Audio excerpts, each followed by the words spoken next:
Bonjour, bonsoir, la bienvenue sur Stéphane Larose. Merci Nathan Rosi à côté de la sur Lelo. Pour les vraiment spécial émission dans celle la bino. Ils ont pour la make-up, ils ont pour la soukité, ils ont pour la fashion. Pour plus c'est vite ni kakolata. Fashion ozo la saison la s'appelle ndenge kakolata na winter, autrement na hiver, ndenge kakolata na hiver. Naza na London House of Fraser. Dans sa bino ma jaquette on a s'appelle na ndenge kakolata, moi ko sala mo za la ndeka ils ont mis jar. Pour business de la jaquette on a 5D modèles au moins qui au CPL nango donc il y a les naza pour na sabine nazo vok ba jaquette nanga ndi nazo la tengo pour bunyo se peut ko CPL na jaquette mo comme qui na lati ko bossa na te ba information za la nyonso na se pour na sema que mutu ni lati singa pe na mutu azola tsanga le loko mo na chaba asala kana Oxford Street na London. Merci Tolanda.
merci ebele na ndenge bozwi temps ya otala ngai na ebandeli mpe na suka comme nayebisaki bino ke émission na ngai oyo ezali spéciale émission ya look na ngai look ya ndenge ya kozala na hiver nalakisi bino bajakete nalakisi bino like oyo eza jakete na ngai nasepeli nango jakete na ngai préféré nasepeli na jakete oyo mingi naza sur ye mpo moto otala yango eza mpe na jakete oyo osepeli nango mais kobosana te soki osepeli nango naza awa na Oxford Street na House of Fraser soki osepeli nango okosomba kaka na House of Fraser mais soki oza na mposa kozwa discount olobi kombo na ngai Stéphane Larose et pas Chaba mais nazosala mpe concours nayebi ke bokosepela bino nyonso na concours oyo nazosala donc ezali compétition ya ndenge nini ke soki ozwa expérience oyo nga Stéphane azwi lelo mpona koya komeka bilamba mpona styliste na nga Chaba oyo akomekisa bino bilamba akosalela bino na VIP alobi VIP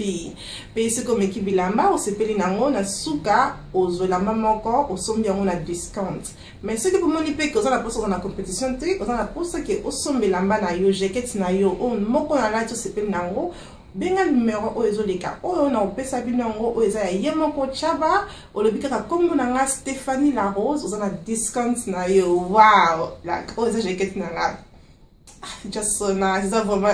jaquette c'est joli anyway olobi kombo na nga Stéphanie donc oza na discount na yo benga vraiment soko sepeli nango pe soko oza na compétition oyo nazosala oyo kozala année oyo ezoya ya sika 2015 olobi na nga kombo na yo komeli nga na page nango eza ya Facebook eza Larose Show avant komeli nga message aimez d'abord page nanga allez okomeli nga